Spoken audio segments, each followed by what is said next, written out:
setting up Facebook, so give me a second. I hope you are having an amazing Thursday. I hope your week has been awesome and productive. I hope things are going well for you. Yeah, start my video.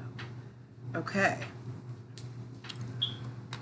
And Facebook, oh yeah, Facebook started up on the first try. I'm very lucky today. Now let me see if I can just get this picture to hold.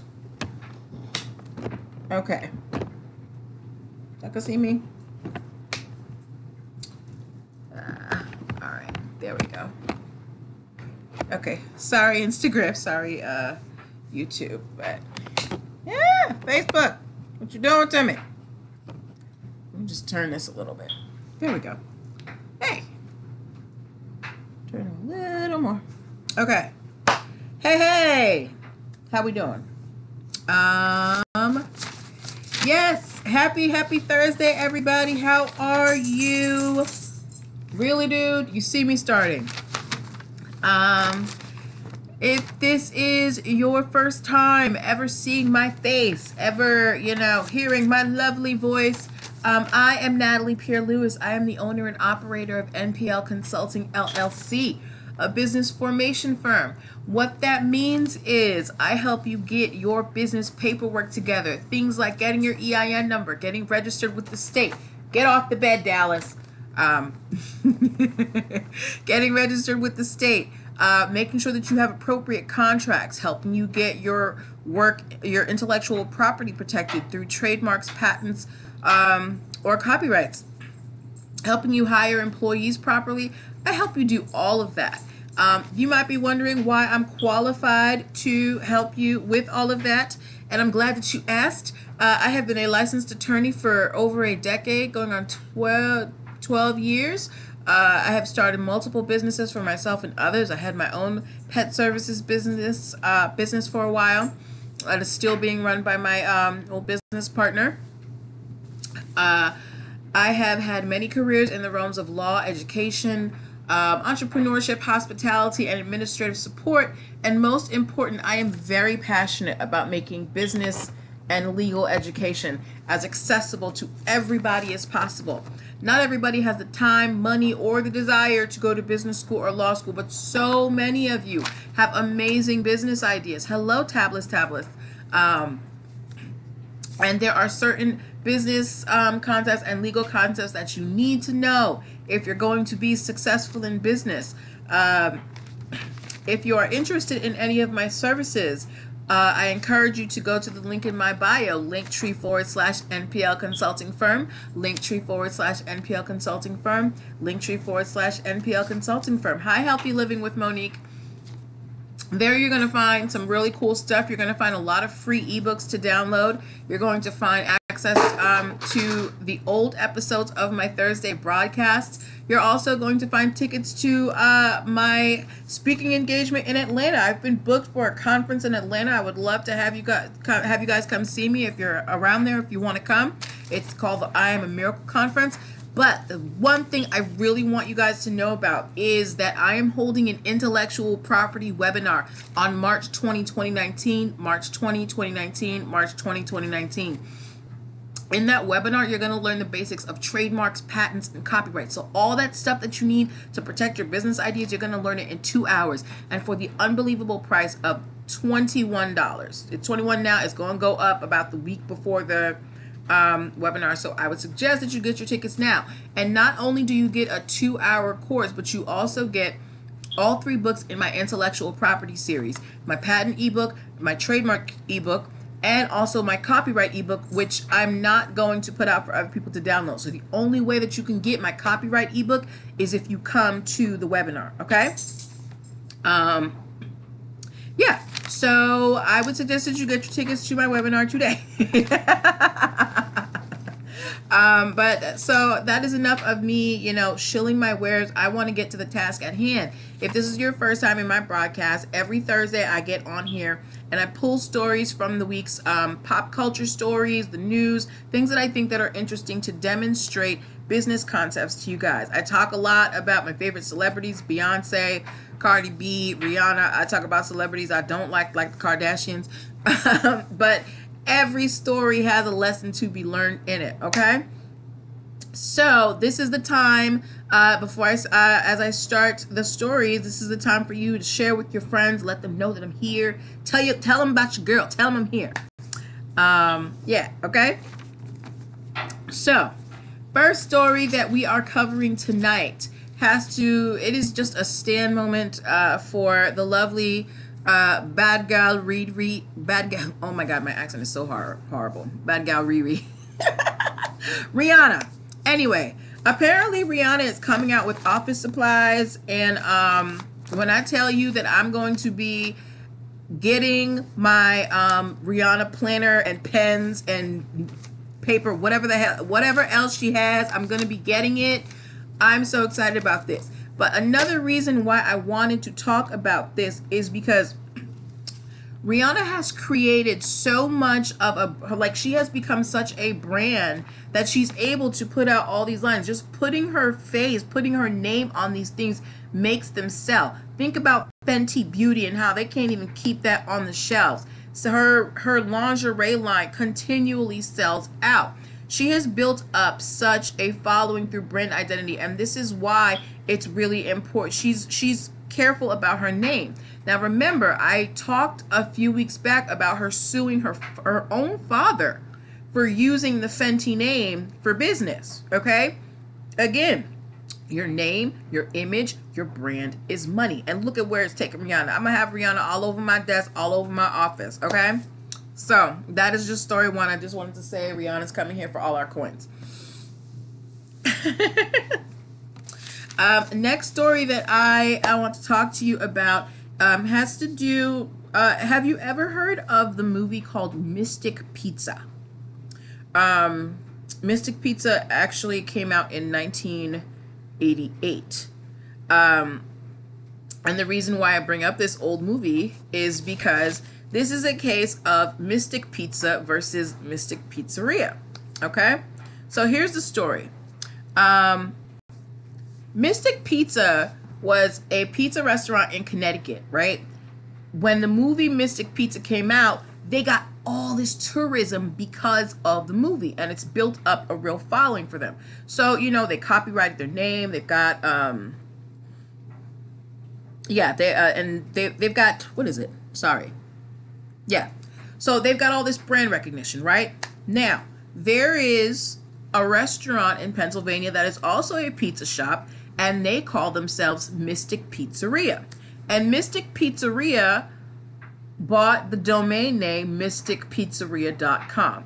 So what Mystic Pizza in Connecticut is saying is that Mystic Pizzeria is cyber squatting. They're saying that they deliberately took the name Mystic Pizzeria to profit off of the Mystic Pizza name, okay? Now, you may be asking yourself what cyber squatting is. Cyber squatting is when you register an internet address similar to a trademark name so that you can profit from it. So Mystic Pizza got their name trademarked, but Mystic Pizzeria, and they're saying that Mystic Pizzeria is basically just trying to like profit off of this name, okay? They're claiming that it is diminishing their brand because it makes it seem like they're branching out, which they're not. And they want Mystic Pizzeria to stop using the name, and they want money damages. Now, on the other side, you have Mystic Pizzeria. Mystic Pizzeria is saying that the current owner, he says that when the restaurant was open, he was very little, and he had no idea where the name came from. And he didn't even know about the movie Mystic Pizza. So he's just saying that it's a misunderstanding. So I'm assuming that they're probably going to change the name soon, or they're going to drop the domain. Either way, I'm going to keep an eye on this case and see what happens with Mystic Pizza versus Mystic Pizzeria. Okay? third case that we are talking about today has to do with two very famous brands. In-N-Out Burger is suing Puma. If you don't know what In-N-Out is a very famous burger chain on the West Coast, okay? They have a lot of trademarks. They have trade dress, which means the way that your product looks. They've protected all of that. They have a palm tree design, okay? Now, they are suing Puma because they are saying that Puma is trying to profit off of In-N-Out's burger. And the reason they're off of In-N-Out's reputation as a burger joint. The reason they're saying this is because Puma released a shoe that has brand colors similar to In-N-Out Burger, okay? Also, they released 3 ads that were burger themed to promote the shoes, and they're saying that the shoes are a tribute to the California lifestyle. And I actually took pictures of this for you guys so that you can see what I'm talking about, okay? So, here is the shoe that Puma put out. And here's one of their ads. I don't know if you can see that. Okay. And here is what an In-N-Out burger looks like.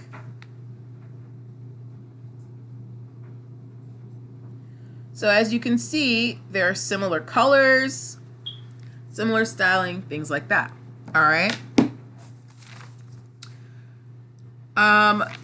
What In-N-Out Burger is saying is now there is confusion because people are thinking that Puma is connected with In-N-Out Burger, which In-N-Out Burger is saying that they are not. They said, we have nothing to do with this shoe. We have no connection with Puma, and we don't appreciate them using our brand colors in our industry to promote their shoe. Now remember, when you have a trademark, you are protecting your brand in your industry. Puma, by having these burger themed commercials and this you know, visual of the shoe that is very similar to In-N-Out Burger, there is an argument that they have entered the burger industry and are claiming some type of connection with a very famous burger chain. And In-N-Out is like, no, you did not pay us. We don't have no licensing with you. We did not give you permission. You're not connected with us. Please stop trying to profit off of our reputation. So what In-N-Out Burger is looking for is they want the court to order Puma to stop using the design, and they also want money damages, and they want any profits that Puma has made off of this sneaker. So again, this is another case that I will be keeping tabs on, and if there is an update, I will definitely let you guys know. Okay, so guys, protecting your brand is important out here in these business streets. Okay, it's not a game. So before we move on to the next stories, just to let you guys kind of digest, you know, I'm gonna reset. For anybody who might just be coming in, I'm Natalie Pierre-Lewis, owner and operator of NPL Consulting LLC, a business formation firm. I help you get your business legal stuff handled. If you need any business legal stuff handled, go to the link in my bio, go download some ebooks, go check out my podcast, go sign up for my intellectual property webinar where you're going to learn trademarks, copyrights, and patents in about 2 hours. Plus, you're going to get all 3 of the books in my intellectual property series, one of which you cannot purchase and you cannot download. So, tickets are just $21, and the webinar is March 20, 2019, March 20, 2019, March 20, 2019. And you're going to be able to do it from the comfort of your own home, so why not? Okay? Now, back to our stories. Okay, so I thought this story, I picked this story because my sister graduated from Ohio State University, and she is a big Ohio State fan, Buckeyes fan, and I thought this was a really interesting case. So apparently, Ohio State has a phrase that they use, which is actually the title to a song called Hang On Sloopy. And it's become a tradition. They play it at every... it's played by the OSU band. every Saturday before the start of the fourth quarter. And they've been playing this song since 1965, okay? Now, the song was originally written by the McCoys and performed by the McCoys. But OSU has since incorporated in so much of their school culture that, you know, it's become a thing. Now, this song, there's actually versions of this song that are available on the school band CDs, and the song is also available for, hey, Nicole, is also available for free download on OSU's website. Okay, so now OSU, meaning Ohio State University, they're suing a Texas marketing company because they filed trademarks for t-shirts, mugs, sweatshirts, and shoes in the same, hi Ben, in the same color scheme as Ohio State University, using the same phrase. So now, understand, Ohio State didn't come up with Hang On Sloopy, but Hang On Sloopy became so integrated into Ohio State culture that they have standing. They have things in their school bookstores with Hang On Sloopy. All of this merch, they already have it. And now you have an outsider, another company coming in, trying to encroach on something that, while they may not have created, they adopted a long time ago into their tradition. So they're suing this Texas marketing company for trying to sell knockoff Hang On Sloopy merch. And I thought it was an interesting case because usually when you're trying to trademark something, it's something that you have created, right? Something that comes from your brain.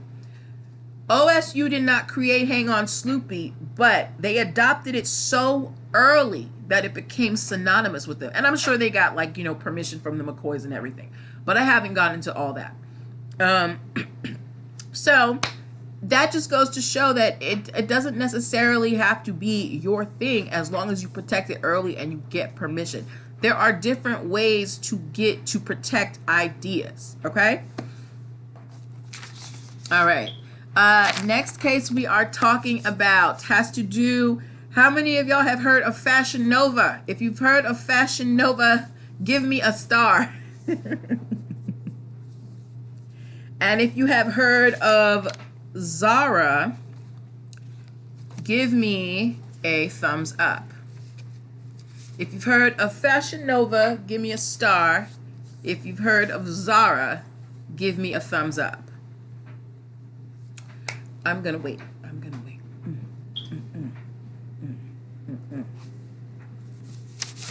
I see some likes. Okay, I got a thumbs up. Okay, so you heard of Zara. Okay, I got a star. I got a thumbs up. I got a star. Okay, so y'all have heard of Zara and Fashion Nova. Now, I'm sure you guys know that you go to Zara and Fashion Nova when you want a knockoff of some expensive thing that you've seen on a celebrity that you can't afford, okay? And a lot of people are always like, well, how do clothing companies get away with these knockoffs, right? So here's the thing. This is why companies like Fashion Nova and Zara can prosper. It is because clothing is considered utilitarian and you cannot patent it or trademark it, okay? The purpose of clothing, no matter how, you know, let's say, no matter how weird it may be, the purpose of clothing is to keep the body warm or covered, or the purpose of shoes are to protect feet, or the purpose of handbags are to transport things, right? So you cannot patent a handbag, or you cannot patent a shirt. What you can patent is if you have an original print, pattern, graphic, textile design, or surface decoration. If you'll remember, I talked about Nirvana suing Michael Kors not too long ago, or was it Michael Kors? I forget which company. Anyway, Nirvana sued a very famous clothing company because they were selling shirts that looked like Nirvana's iconic smiley face, right? So Nirvana was not suing about the shirts. They were suing about the unique pattern, the unique design. So this is when I say you can't protect the actual clothing. So Metro, I got on a Metro shirt right now. Metro can trademark this, Metro can't trademark somebody from making a t-shirt, but they can say you can't use our mark on the shirt. It's different when you have clothing that doesn't necessarily have a mark. If it's just like regular, you know, cloth, if it's a red blazer, how do I tell the difference between a red blazer from Gucci, a red blazer from Zara, or a red blazer from Fashion Nova, right? Except for the label and probably the quality, whatever. Anyway, that's why these low-cost brands can afford to make these knockoffs and they don't get sued. And I wanted you guys to understand that because it takes us to our next story. And again, this has to do with Fashion Nova. A celebrity photography agency is suing Fashion Nova, okay? They're suing them for copyright infringement for using pictures of well-known celebrities that are in their, you know, in their catalog to sell their merch, okay? Remember, somebody has to give you permission to use their face, right? You can't just use anybody's face like that. Fashion Nova never got a license from this photo agency to use these photos. It wasn't just any photos. They were taking photos from this photo agency, okay? They used Kim Kardashian's image, 21 Savage, Amber Rose, and Black China, okay? The photography agency sent a letter and Fashion Nova was like, la, la, la, la, la, la, la. I don't hear you, and they kept doing it. So now the photography agency is in court, and they want damages and profits for, and they want them to stop using the images. So understand, Fashion Nova's not in trouble for making knockoff stuff. Stock photos are different. So guys, in Facebook, Nicole is asking about stock photos.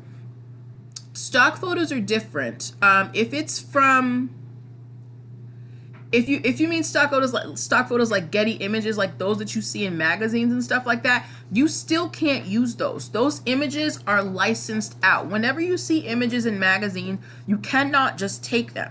A photographer has taken that photo and they have either sold the entire photo to the magazine, or they have sold the rights to that photo to use to the magazine to use the photo.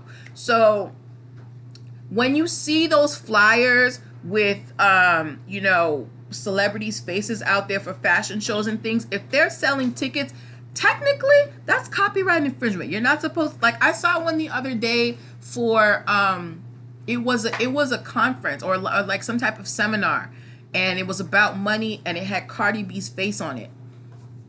And I was like, I understand that this is for a good cause, but you can't just put her face on something like that, okay?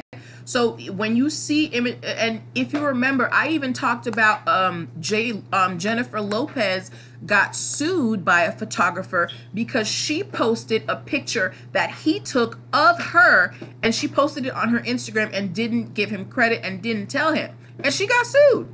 So copyright laws are real out here. You can't just use people's photos on things, okay? All right. So that is what I have to say about Fashion Nova. That's the last we're going to hear about Fashion Nova today. The next case we are talking about. All right. I'm going to start some lyrics, and I'm going to need you guys to fill them in, okay? First things first.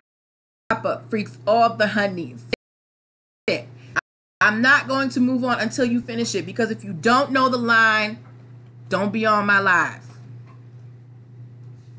Oh shoot. Oh no. What happened? You have to finish the line. The first line was, first things first, I Papa freaks all the honeys. You gotta finish it.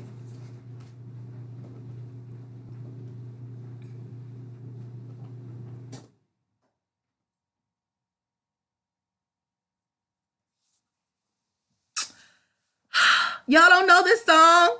Oh my God. I'm so hurt. Okay. Well, okay. So since y'all don't know it, apparently I'm the only Biggie fan here. This story has to do with Coogi suing everybody, including Nike. The title of this broadcast, okay?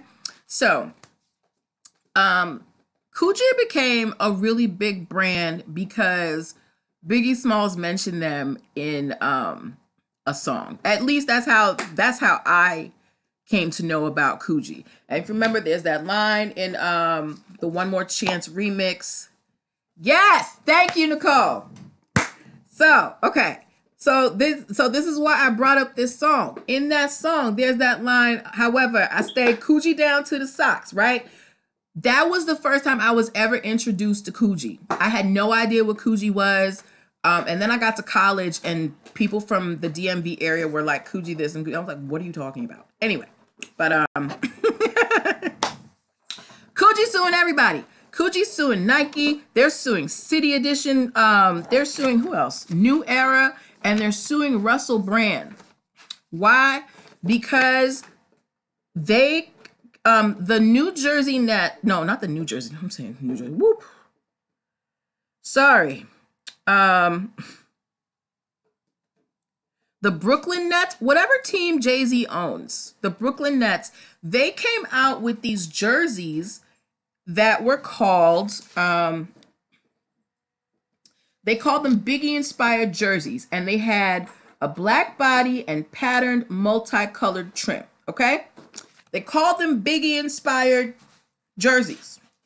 They never got permission from Biggie's mama, Biggie's estate, nobody, about calling these Biggie inspired, okay? Coogi is suing all of these companies, Nike, New Era, Russell Brands, because they're saying that their pattern, the pattern that Coogi uses, is tantamount to a logo. And I'm going to show you a photo. So this, I saw this on the Coogi website yesterday, okay? This is a typical Coogi sweater. This is the jersey that the Brooklyn Nets designed. Hold on a second. Let me get, wrong one. Why does it look like that? Oh, man. Here we go. This is the jersey. You see here? That's the jersey.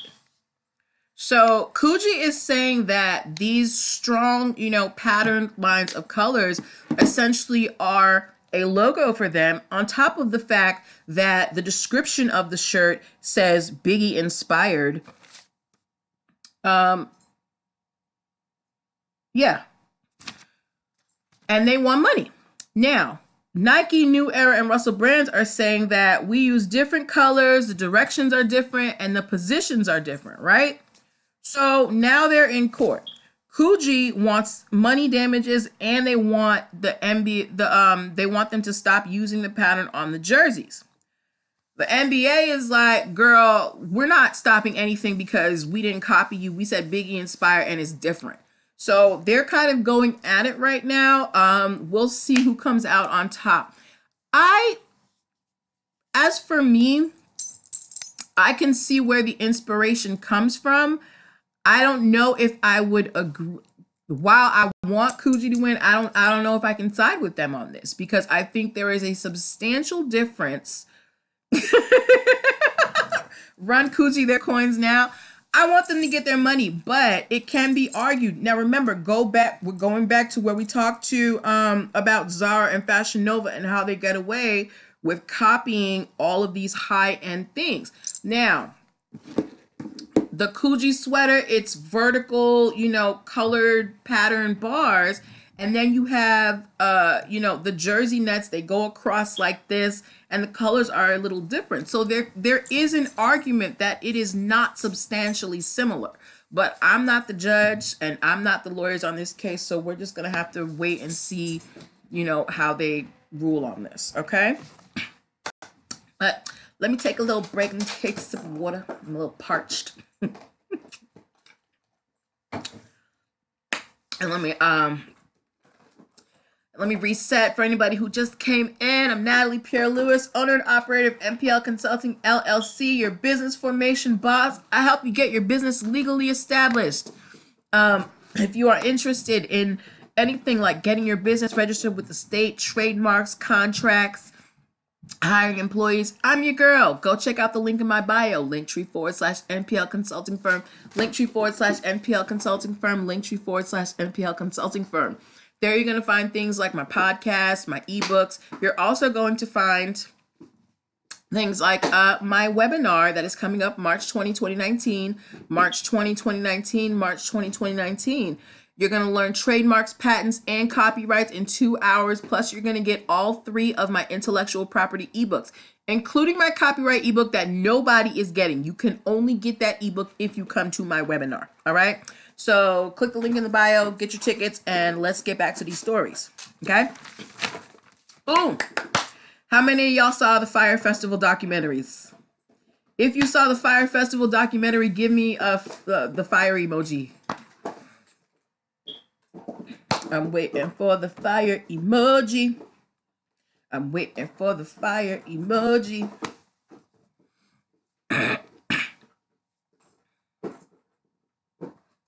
Waiting for the fire emoji.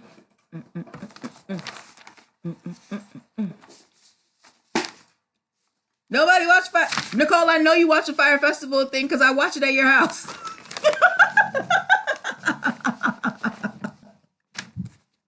Okay. Let me move on so that I can let y'all get on with your nights because we are already 30 minutes in. Who else is in here? Say hi, whoever came in. Anyway, our next story, thank you, Nicole. Our next story has to do with Netflix and Jerry Media being sued for the Fire Festival documentary. This is a never-ending circle of lawsuits. So, remember in documentaries, Netflix used the footage from a lot of the influencers' social media. Well, one of those influencers, Clarissa Cardenas, she's suing. She said they used her videos without her permission, and she says that she has a copyright registration for her video. And now she wants Netflix and Jerry Media to cough up $150,000 plus any profits and to stop using her video. Okay. Now, keep in mind that the founder of Jerry Media, he's had a lot of controversy over stealing content from people's social media to build up his business. So this is not new for him. But this Fire Festival thing is just a cluster FUCK. Everybody is getting sued. But that is the latest update on Fire Festival.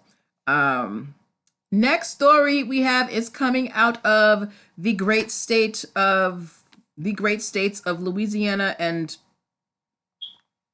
Arizona. I don't know. Anyway, it has to do with wings, one of my favorite foods in the whole world. Who doesn't like chicken? Anyway, so this restaurant was set to open up in, yes, they are getting sued, girl. This restaurant in Louisiana was set to open very soon, and they were calling themselves Native Wings Company. However, they are being sued by an Arizona restaurant called Native Grill and Wings, which is actually a chain. They have locations in Arizona, Texas, and Illinois. Okay, and this is a very quick case. Now, the owner of the restaurant in Louisiana, they said it was a complete coincidence. They literally did not know that the Native Grill chain existed outside of their state. They're going to change their name to Louisiana Native Wing Company. Okay. And the Arizona company, they actually filed this case in Louisiana because they said they wanted to expand to Louisiana. The reason why I bring this case up is because I want you guys to understand why it's important to protect your intellectual property in this day and age. The world, while it's getting bigger, it's also getting smaller. So many people are out here trying to run a business, and you're not going to be able to catch everything. Like, it's important to protect your stuff early. So if anybody comes up later and, they may not even do it on purpose, it may be by accident. just so you have your ducks in a row and it doesn't become a fight later. Okay? So that's that story. It's just, you know, a cautionary tale. Oh, last story we have, no, this is actually is not our last story. We have 3 more stories. This next story has to do with competing cannabis companies, guys. Now, we all know that cannabis is becoming legal state after state. However, it is not federally legal. And this is very important in this case. Okay? Now, there is essentially a chain of dispensaries in San Francisco called Harvest. Now, there is another chain of dispensaries that is in Arizona called Arizona Harvest, okay? But officially on paper, when you go look at their business paperwork, it says Harvest Health and Recreation Inc., okay? It was founded in 2011. This is the Arizona company. And their headquarters are located in Tempe, Arizona. They're worth $2 billion. The cannabis industry is real, y'all. So if you're getting in, get in. Okay? Now, this Arizona company was planning on expanding into California. Okay? Now, remember, so Arizona has trademarks in Arizona for Harvest. Harvest San Francisco wants trademarks to Harvest in California. Remember, cannabis is not federally legal. So you can get state trademarks or regional trademarks, but you cannot get a federal trademark. And I made a mistake. Arizona Harvest actually has a federal trademark. Unfortunately, when they filed for the federal trademark, they did not disclose that their company was going to be cannabis related. All right? So let's go through the rest of these facts. The Harvest in San Francisco wants rights to the name in California. And they recently opened a location in Napa, right? They say that they have more of a right to it because San Francisco Harvest has had a longer physical presence in California and they hold trademarks in the state. Their first location opened in January of 2016 and they got their trademark in 2018 for California, the state of California, right? Arizona said that they've been doing business with California since 2012, and while they may not have had a physical presence, they've been getting money from California. They sued the Harvest San Francisco in 2017 about stealing the name and the logo because, listen to this, the founder of the San Francisco Harvest had met with the founder of the Arizona Harvest, and they had talked about doing some business together, right? And he basically went and just copied the whole thing. And I'm going to show you their logos to see if you can tell the difference. Wait, okay. Where is it? Okay. So this is the logo for the dispensary in Arizona, okay? That's the one for the dispensary in Arizona. And this is the logo for the dispensary in California. Okay? So they're very similar. Okay? They're so similar that a mutual friend of theirs, when he saw the place open, he made a comment about how similar they were. Now, again, Arizona is claiming that they have more of a right to it because they have a federal trademark, but it is a cannabis company and cannabis is federally illegal. So now this calls into question whether these trademarks can stand up. And there's actually been kind of this silent agreement amongst cannabis companies not to take their cases into federal court because they don't want negative rulings against them. All right. So you got to be careful with your trademarks. Know what you're protecting. You have to know the rule. You can't just come in here and tell like you have a whole cannabis company with a federal trademark and you didn't tell them. Come on now. So we're gonna have to wait and see what happens. Because I mean, what if the Arizona dispensary loses their federal trademark? What happens then? You know, or what if California wins? And that means that federal trademarks stand up for cannabis companies as well. So this could be a very, very important case, and I think that we should all pay attention to it. Yeah. Okay. So let me take a little break, Nicole. I love your reactions. You're like the best gallery. Commercial break. Y'all made it to the end. You know who I am, Natalie Pierre-Louis. This is my lovely Dallas, my co-host. He wants you guys to go to the link in my bio and purchase tickets to my intellectual property webinar so that I can buy him extra doggy toys. Linktree/NPL Consulting Firm, Linktree/NPL Consulting Firm, Linktree/NPL Consulting Firm. It's an intellectual property webinar. You're going to learn trademarks, patents, and copyrights in 2 hours. Plus, you're going to get all 3 copies of my intellectual property ebooks, one of which you cannot purchase and is not available for download. So get them. All right, last 2 stories, guys. Guys, Apple is getting out of hand. They think they own the world. Apple is suing a political party. Apple is suing a Norwegian political party. So in Norway, there is a political party. It translates to the Progress Party, but their actual name is Fremskrittspartiet. Okay? So they have, I'm going to show you what the problem is. Apple is suing over a logo design, which I think is ridiculous. Here's Apple's logo. I'm going to show you on my phone because I own a freaking Apple product. Okay, you can see that Apple, look, it's under a lot of tape. I gotta make it work, y'all. I had to keep the metal thing. This is Apple's logo, right? The apple with the bite taken out of it. Pretty standard, right? They are suing the Norwegian Progress Party for this logo.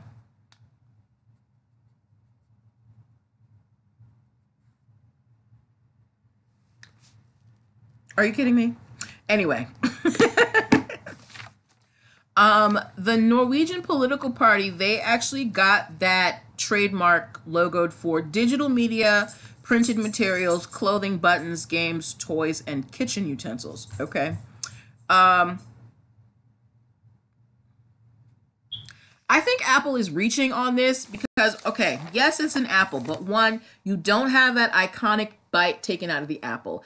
Apple has historically had 2 designs, that rainbow stripe design and then that like just kind of solid color. This is a red apple with like a letter in it. I don't understand where Apple is coming from. But keep in mind, Apple also sued Swatch some years ago because they tried to use a catchphrase called tick different, and they said that it was too close to their catchphrase think different. All right. So Apple, that's right. You don't own fruit. Guys, Nicole's hilarious. She said they're reaching. You don't own fruit. That's right. So Apple's out here trying to get, you know, don't give them any ideas. Hi, working on real money. But yeah, so Apple is trying to take money from a Norwegian political party, which I don't get. Last story we're talking about is, I think it's really cool because it shows how protecting your stuff early can live on even after your death. Hi, Brandon. How are you? This is the case. This is more kind of, so I found this article that talked about Arnold Palmer. How many of you guys have ever drank the drink Arnold Palmer, which is a combination of lemonade and iced tea? If you've had an Arnold Palmer, give me a 1.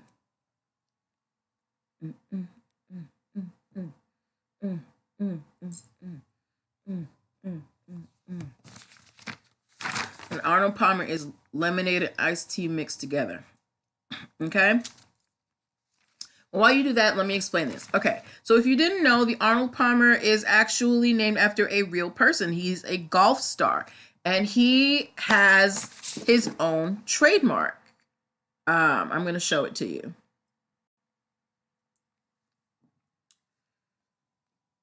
Hey, ça fait là, monsieur. So here is the Arnold Palmer trademark. It's an umbrella. Okay, you got a 1.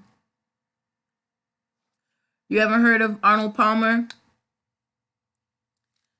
And this is just another shot of the logo. Arnold Palmer is a very famous golf star, okay? And he trademarked his umbrella logo. When I tell you this man was making money, he had a licensing agreement with Arizona Iced Tea to make Arnold Palmer drinks. They typically make about 400 million cans a year. So that's one stream of income. He has a clothing brand in Japan where they have freestanding stores because apparently golf wear is really big out there. He has licensing agreements with MasterCard, Rolex, and golf courses. He helped found the Golf Channel, and he spearheaded the Arnold Palmer Cup tournament. Now, that's a lot of money he was making. Arnold Palmer died in 2016, and he's still making money. His estate is still making money because now there's licensing offers coming from all around the world for different types of merchandise, things that they never even considered. So when I tell you it is important to protect, Brandon, is it non-alcoholic? It is non-alcoholic. It's literally iced tea and lemonade mixed together. So this is why I tell you, protecting your stuff, it is lucrative. Because look at how much money his estate is making even after he's gone. He doesn't even have to be here. That little umbrella is bringing in millions of dollars to his descendants year after year. So protecting your intellectual property is so important, guys. And I want you guys to give yourselves a hand because you stuck with me. I think this is my longest episode to date. Thank you so much for the interaction. Thank you for participating. I love having you guys on the live with me. Please submit stories. Arnold Palmer. Okay. If you have any stories, please submit them. I would love to talk about them. If you have any questions about these stories, submit them. Again, get your tickets to my webinar. And I'm going to be on here for a few more minutes. If you guys have any questions about the stories that we covered, any questions about the webinar, whatever it is. But I hope that you find these live broadcasts helpful. I hope that the lessons that I pull from them you find helpful, because that's why I do them. I would really love your feedback. Let me know if you're learning from these. Let me know if they help you in any way. Give your girl some feedback. I'm trying to, know what to do. I'm trying to make this better for you. All right. I'm going to give it 2 more minutes. So it's just an even 6:50. And then I'm going to go make me some dinner because your girl is hungry. Any questions about Fashion Nova, Arnold Palmer, Apple, the Harvest Dispensary? What else? Coogi. And if you missed the beginning, you can always watch the replays on YouTube. Oh, thank you, Brandon. Brandon said yes, good info. You can always watch the replays on YouTube. I don't take them down off of YouTube. They're only 24 hours on Instagram. They stay up on Facebook as well, so you can watch them there too. So, I know that everybody can't make it Thursdays at 6 o'clock, but there's always an option to watch it later. And even if you watch it 2 weeks after, leave a comment. Let me know. I will answer your question. I'm addicted to the internet, so I'll probably get to you in 10 minutes. So that's what I'm going to leave you guys with. Thank you for all the likes. Thank you for the participation. Thank you for being you, y'all. Good night.